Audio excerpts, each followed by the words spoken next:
الآن إلى قضية اليوم.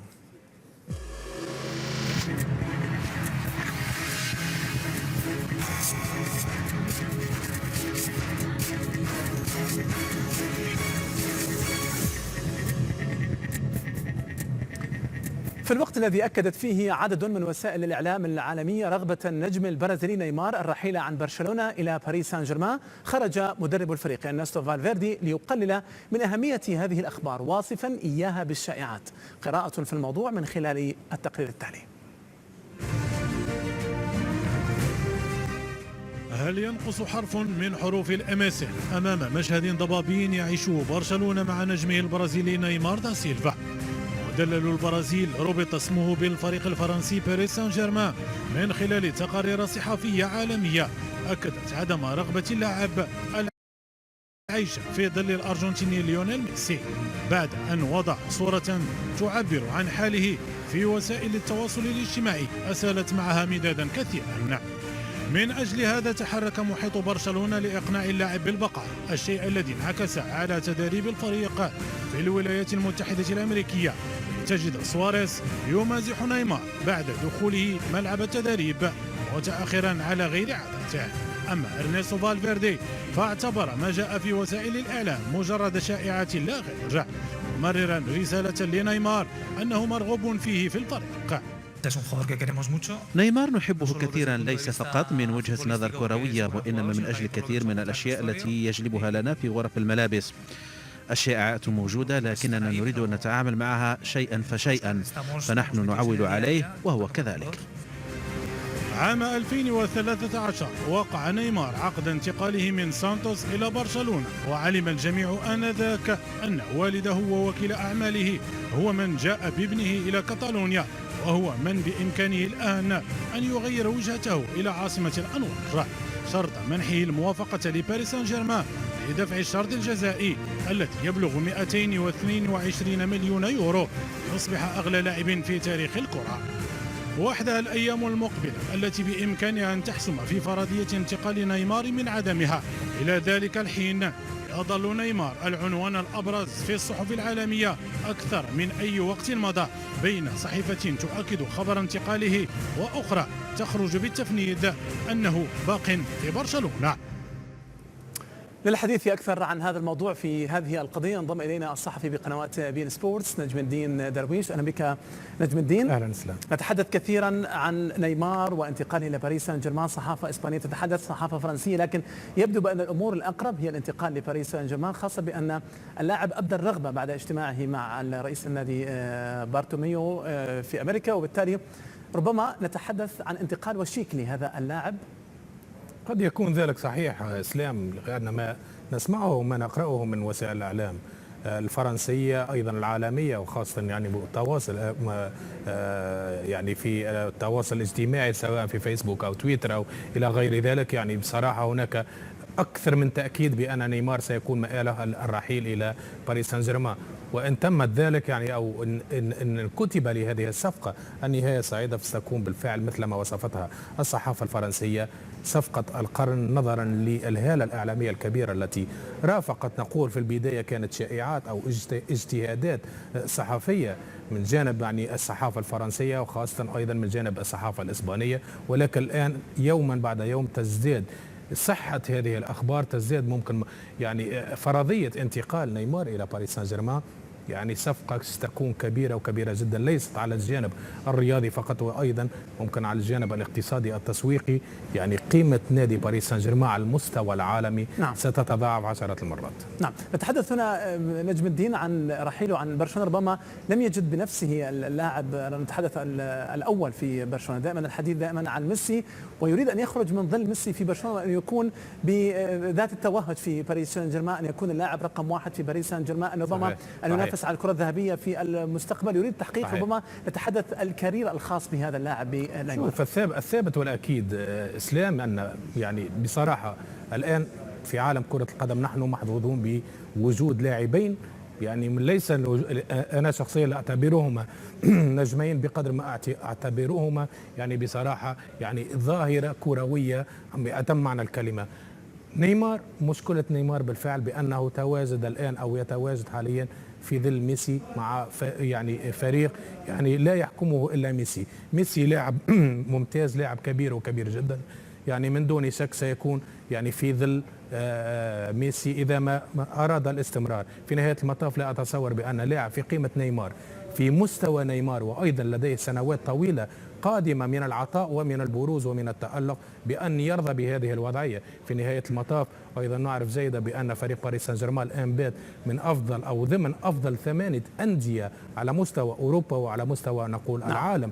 يعني هذا أيضا يغري لاعب كبير في حجم نيمار أن يكون متواجد في قلعة البارك دي برانس. نعم، خاصة كذلك نتحدث نجمين في ظل المشروع الكبير لفريق باريس سان جيرمان، الآن الاستقطابات الكبيرة على مستوى اللاعبين، على مستوى النجوم. نتحدث عن وجود ماركوس كوريا، داني ألفيس، تياغو سيلفا، لوكاس مورا، حتى لاعبين برازيليين متواجدين بكثرة كذلك. صحيح. في باريس سان جيرمان. قد تكون هذه حافز لنيمار للانتقال كذلك. هناك نقطة ممكن أهم أيضا، داني ألفيس، الانتقال الأخير. نعم. لداني ألفيس إلى باريس سان جيرمان قد يكون مفعوله بالفعل يعني إضافيا أو دفعة معنوية بالنسبة لنيمار للالتحاق بباريس سان جيرمان، خاصة ونعرف جيدا العلاقة بين اللاعبين، وأيضا قد يكون انتقال لاعب كبير في حجم داني ألفيس بالفعل يؤثر نوعا ما أو يسهل عملية انتقال نيمار من برشلونة إلى باريس سان جيرمان. في نهاية المطاف الآن لا زلنا نتكلم على أخبار غير مؤكدة لإتمام هذه الصفقة، ولكن بالفعل إن تمت سيكون باريس سان جيرمان قد يعني حقق صفقة كبيرة، صفقة العمر، باستقطاب نجم كبير قادر على العطاء لمواسم أو سنوات قادمة، وبالفعل سيكون النجم الأوحد. وهذا لن يعطي إشعاع فقط لباريس سان جيرمان ولكن لكرة القدم الفرنسية والليغ 1. نعم. على العموم ينضم إلينا من برشلونة خافير أورتونو الصحفي في جريدة سبورت. نتحدث خافير، أهلا بك معنا. أولا نتحدث عن حديث كثير يدور ربما في الساعات الماضية عن إمكانية رحيل نيمار إلى باريس سان جيرمان، عن إقناع لاعبي برشلونة نيمار في البقاء مع الفريق الكتالوني، لكن إلى أي حد تضعنا الآن في صورة ما يدور في برشلونة خاصة في الصحافة الكتالونية عن هذا الرحيل وربما البقاء مع البارسا؟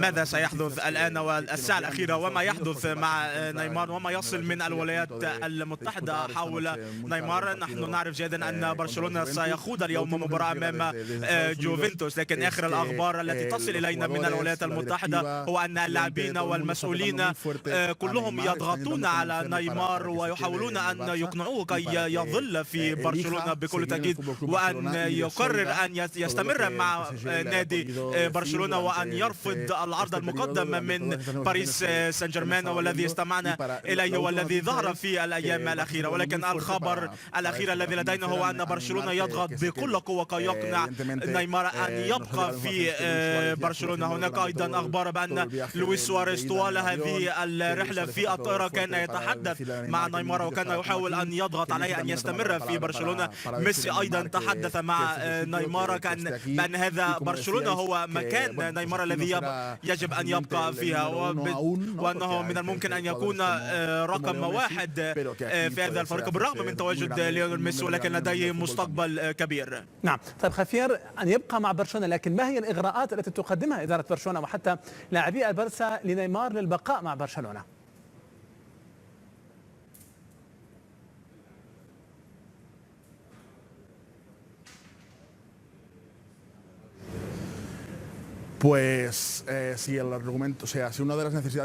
ربما من الاحتياجات التي يريدها نيمار والتي نتحدث عنها هو أن نيمار يبحث أن يكون رقم 1 في الكرة العالمية، وما قدمه له برشلونة في يومنا هذا هو أنه ليس رقم 1 ولكنه يلعب في فترة جيدة بجانب ليو ميسي، وهذا بالتأكيد يمكن أن يساعده على الفوز والتتويج بالمزيد من الألقاب والوصول إلى المنصات العليا وإلى المراتب العليا في كرة القدم. وعندما يغيب ليو ميسي بالتأكيد سيكون نيمار هو خليفة ميسي، وسيكون هو اللاعب الذي يمكن أن يفوز بالعديد من الألقاب ويصل إلى المراتب العليا في كرة القدم العالمية. هذا ما يمكن أن يقدمه في برشلونة. في العام الماضي نيمار جدد عقده وارتفع بالتأكيد الراتب الذي يتقاضاه، راتب جيد جدا، ولكن مقارنة بتجديد عقد ميسي بالتأكيد هناك فرق بين اللاعبين. ولكن ما يمكن أن يقدمه برشلونة لنيمار نيمار هو الطريق الناجح في كرة القدم العالمية. هذا ما يتحدث عنه برشلونة في الوقت الحالي. ربما نيمار ليس اللاعب النجم رقم واحد في برشلونة، ولكن في المستقبل من الممكن أن يكون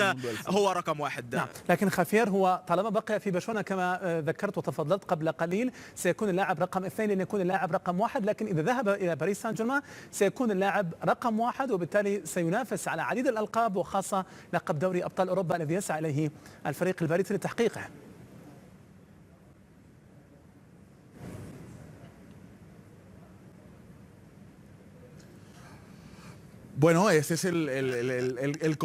أجل هذا هو ما يقوله باريس سان جيرمان، وهذا ما يمكن أن يقدمه باريس سان جيرمان لنيمار. ما يقدمه هو أن نيمار يمكن أن يكون اللاعب رقم 1 في الدوري الفرنسي وفي الفريق.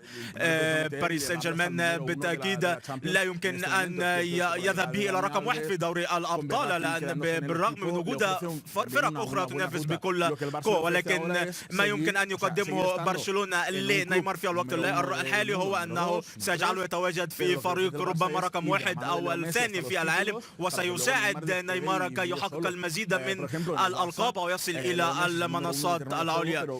ميسي الآن هو رقم 1، ولكن ربما نيمار بالتأكيد لديه حظوظ في الحملات الإعلانية ولديه حظوظ أيضا في المستقبل. لا يوجد هناك العديد من اللاعبين الذين يساهمون في هذه الحملات الإعلانية. ربما يكون اللاعب رقم 1 في شؤون أخرى وفي أرضية الميدان أيضا ظهر بكل قوة في العودة التاريخية أمام باريس سان جيرمان. ونتحدث عن أن نيمار فاز ويحظى بمكانة كبيرة في قلوب جماهير برشلونة. صحيح أنه إذا تواجد في باريس سان جيرمان سيكون اللاعب رقم 1 وسيكون اللاعب رقم 1 في الفريق وأفضل اللاعبين في بالتأكيد الدوري الفرنسي، ولكن مع برشلونة بجانب ليو ميسي لن ينافس مع ميسي، وهذا بالتأكيد ما يمكن أن يقدمه باريس سان جيرمان. وتحدثنا عن ماذا يمكن أن يقدمه برشلونة. نحن نتحدث بأن هناك العديد من الأشخاص في برشلونة يطالبون نيمار بالبقاء، لأن ما يقدمه برشلونة بالتأكيد سيكون مخالف على ما يقدمه باريس سان جيرمان. ابقى مع خافير نجم الدين. الآن نتحدث عن نية ربما نيمار هي الرحيل. يبدو هذا الأمر خاصة بأن المؤشرات تقول بأن لاعبي البارسا يريدون إقناع اللاعب بالبقاء، وهو ربما اتخذ قراره وانتهى. خاصة ممكن ما العنوان الذي نزلت به صحيفة الباريزيان بأن نيمار بالفعل وافق في أن، يعني بصراحة لا أتصور بأن كل هذه اجتهادات صحفية أو ادعاءات من صحف باريسية نتكلم خصوصا أو تحديدا يعني بخصوص يعني موقف نيمار من عرض باريس سان جيرمان.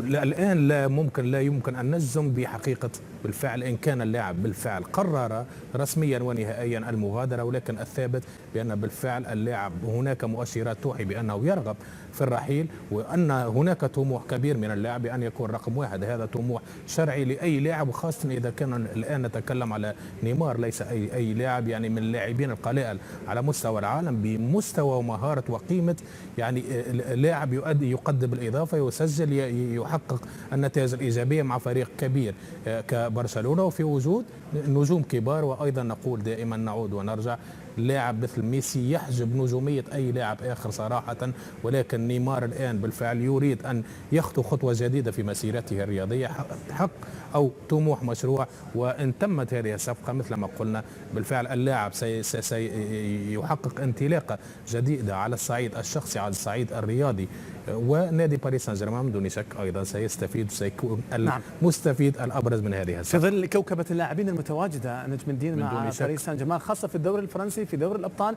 يريد الفريق أن يعود بقوة الموسم المقبل. والآن إسلام بصراحة باريس سان جيرمان بما يمتلكه من نجوم في الوقت الحالي، صحيح الموسم الماضي لم يكن في أفضل حالاته وفرط أو فوت فرصة تاريخية لبلوغ الدور نصف النهائي، ونعرف جيدا ما حصل في مباراة باريس سان جيرمان وبرشلونة. ولكن فريق بصراحة باريس سان جيرمان إذا ما تمكن من تعاقد مع نيمار أو لاعب يقل أو في قيمة نيمار بصراحة سيكون رقم صعب في الشامبيونز ليج الموسم الماضي.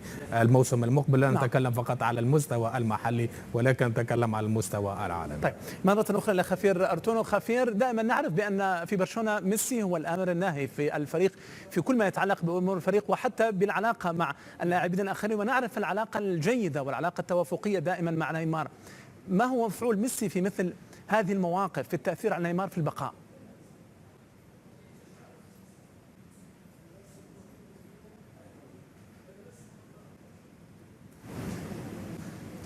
Pues como comentabais, كما تفضلتم بكل تأكيد نيمار بالتأكيد شعر بالحزن لبعض الأسباب. هو يريد أن يتواجد بالتأكيد في فريق كبير مثل فريق برشلونة، ولكنه وجد أيضا فرصة أخرى. كما تحدثتم عن نيمار، هو لاعب ماهر، لاعب لديه العديد من المهارات والقوة، ويقدر على القيام بالعديد من الأمور. وعندما نقرأ في الصفحات من الصعب أن تختار من الأفضل، نيمار أم ميسي. هو الأفضل. نيمار يسجل العديد من الأهداف، أيضا لديه دور كبير داخل أرضية الميدان، ولكن هو لاعب ضمن تشكيلة هؤلاء اللاعبين. نحن تحدثنا أنه استقبل عروضا من مورينيو قبل موسمين، وتحدث مع باريس سان جيرمان في الموسم الماضي. هو لاعب لا يرفض العقود والعروض الذي تتوالى عليه من بقية الأندية. نيمار أو والده، نحن نتحدث بأنهم بالتأكيد يتقبلون العروض التي تأتي من الخارج. هو لاعب يتقبل كل العروض، يستمع لكل العروض، وهذا ما تسبب فيما يتواجد في الحالة التي يتواجد فيها الآن وخروج الرئيس. ولكن بكل تأكيد إذا قال ميسي لنيمار: نيمار بالتواجد معي سننجح في الموسم القادم من تحقيق المزيد من الألقاب. ونحن نعرف أن ميسي حتى الآن ليس كبير في السن، ولكنه يكبر في السن، وربما يقول له ميسي أنه مع غياب ميسي ربما يكون نيمار هو اللاعب رقم 1، وأن نيمار لن يبقى في الظل دائما. وإذا تحدث معه ميسي بكل تأكيد من الممكن أن يقنعه بأن يتواجد وأن يستمر مع الفريق، لأن ميسي من الممكن أن يقول أنه لن يكون هو اللاعب الحر الوحيد داخل أرضية الميدان، وأن نيمار يمكنه أيضا أن يأخذ هذا الدور ويلعب بحرية. بالتأكيد من الممكن أن يؤثر عليه. وكما تفضلت بأن ميسي لديه دور كبير داخل الفريق، ولديه قدرة على إقناع نيمار في التواجد. من الممكن أن يقول له: دعنا نتحدث مع المدرب وأن نتحدث معه عن الدور الذي يمكن أن تقوم به داخل أرضية الميدان لكي يكون الدور أكبر.